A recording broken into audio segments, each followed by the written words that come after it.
The man sitting across from Bruce Lee was the biggest movie star in the world. Not one of the biggest, the biggest. And he had a problem with taking instruction from anyone. That was the first thing everyone who knew Steve McQueen understood about him. The second thing was that he didn't lose at anything, ever, which made what happened over the following months one of the most unexpected transformations anyone in Hollywood had ever witnessed. Los Angeles, 1966. Steve McQueen was 36 years old and operating at a level of stardom that very few actors in American history had ever reached. The Great Escape had come out 3 years earlier. The Cincinnati Kid had followed. Bullet was in development. He drove race cars at professional speed on real tracks, rode motorcycles the way most people breathed, and carried a physical confidence that came not from performance, but from a lifetime of genuine physical risk. He had grown up hard, done time in reform school, served in the Marines, and built himself into someone the world associated with a very specific kind of cool that couldn't be manufactured. When Steve McQueen walked into a room, the room adjusted to him, not the other way around. He had heard about Bruce Lee through Jay Sebring, the same Hollywood hairdresser who had been at the Long Beach Championships 2 years earlier when Lee's one-inch punch sent a volunteer flying. Sebring trained under Lee and had been describing what he witnessed in the school to anyone in his circle who would listen. McQueen was skeptical. He was always skeptical. A Chinese martial arts instructor, barely 5'7", 145 pounds, teaching a style nobody in Hollywood had heard of. McQueen had been around fighters, real ones. He knew what toughness looked like, and he reserved the right to make up his own mind. What nobody told him was what he was actually walking into. Bruce Lee's teaching was nothing like what McQueen expected. There were no uniforms, no formal rituals, no ranks or belts, none of the traditional structure that defined virtually every other martial arts school operating in Los Angeles at the time. Lee didn't teach forms or kata or choreographed sequences to be memorized. He taught concepts. He asked questions. He put his students in situations where their assumptions got tested against pressure rather than against theory, and he watched carefully to see what broke and what held. For Steve McQueen, a man who had spent his adult life operating on instinct and physical confidence, the experience of having those instincts systematically examined was entirely new, and more than a little uncomfortable. What nobody told him was what he was actually walking into. Bruce Lee's teaching was nothing like what McQueen expected. There were no uniforms, no formal rituals, no ranks or belts, none of the traditional structure that defined virtually every other martial arts school operating in Los Angeles at the time. Lee didn't teach forms or kata or choreographed sequences to be memorized. He taught concepts. He asked questions. He put his students in situations where their assumptions got tested against pressure rather than against theory, and he watched carefully to see what broke and what held.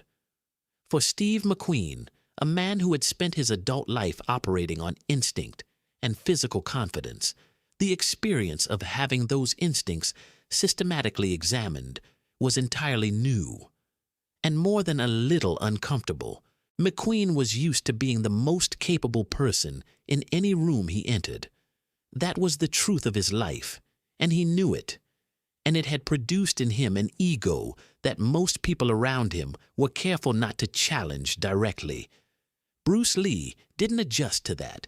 He didn't flatter McQueen, didn't soften his assessments, didn't give him the special treatment that Hollywood's biggest star had learned to expect from almost everyone else. What Lee offered instead was honesty delivered with complete indifference to who McQueen was outside that room. In the school on Roscomare Road, nobody was a movie star. Everyone was a student, and the only thing that earned respect from Bruce Lee was genuine effort and genuine openness to being wrong. McQueen, to his own surprise, responded to that. It took time. The first few sessions, by several accounts from people close to both men, were tense with the unspoken negotiation of two strong personalities figuring out who would define the terms of the relationship. McQueen kept testing, kept pushing back, kept looking for the place where Lee would yield the way everyone else in his life eventually did. Lee didn't find that place particularly interesting. He taught. He demonstrated. He explained the difference between what McQueen believed his body could do and what it could actually do under real pressure. And he did it with a patience that McQueen, who had expected either intimidation or deference, had not prepared himself for. Then something shifted. The accounts from this period, drawn from interviews with both men and from people who witnessed the training, describe a change in McQueen that happened gradually and then all at once. He stopped testing and started listening. He arrived earlier. He stayed later. He asked different questions, not questions about technique, but questions about principle, about the thinking underneath the movement, about how Lee had arrived at ideas that contradicted everything McQueen had absorbed about what made someone genuinely dangerous in a physical confrontation. Lee told him in various forms across many sessions that most of what people believed about fighting was built on assumptions nobody had ever actually tested. That size and strength mattered far less than timing and precision. That the most dangerous thing in a physical confrontation wasn't power, but awareness. The ability to read what was happening before it happened, and position yourself to respond to what was real rather than what you expected. McQueen had built his entire physical identity on power and confidence. What Lee was describing was something different, something quieter and more precise, and it unsettled him in a way that very little in his adult life had ever managed to do. James Coburn was going through his own version of the same process in the same period, training alongside McQueen under Lee and absorbing the same philosophy through his own particular lens. Coburn later described leaving on location for film work and coming back to find Lee had evolved significantly in the weeks he'd been gone, each return revealing a teacher who had moved further than expected in the time between their last session and their next. He said the steps Lee was taking were giant steps, a phrase that stuck because it captured something real about the velocity of Lee's development. Most people's growth in any discipline is slow and gradual. Lee's happened in visible jumps. Being around him meant constantly recalibrating what you thought was possible.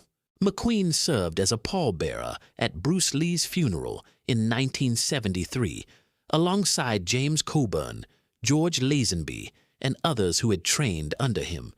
He was 33 when Lee died. He had 7 years left of his own life. In the years that followed, he spoke publicly about Lee in terms that people who knew only the early McQueen, the skeptical, self-contained man who walked into that school on Roscomare Road, assuming nothing could surprise him, would not have fully recognized. He called Lee a great man. He described the training as something that had changed how he understood himself. Not the techniques, the thinking behind them. That was always what Bruce Lee was actually teaching. The punch was never really the point. The point was the question underneath the punch, the one he asked everyone who walked through his door, whether they knew it or not. How much of what you believe about yourself have you actually tested, and how much of it is just a story you've been telling long enough that it started to feel like fact? Steve McQueen, the toughest man in Hollywood, had walked in with a very complete answer to that question. He left with something better. He left with the right questions. And for a man who prided himself on never being wrong, that turned out to be the most valuable thing anyone had ever given him.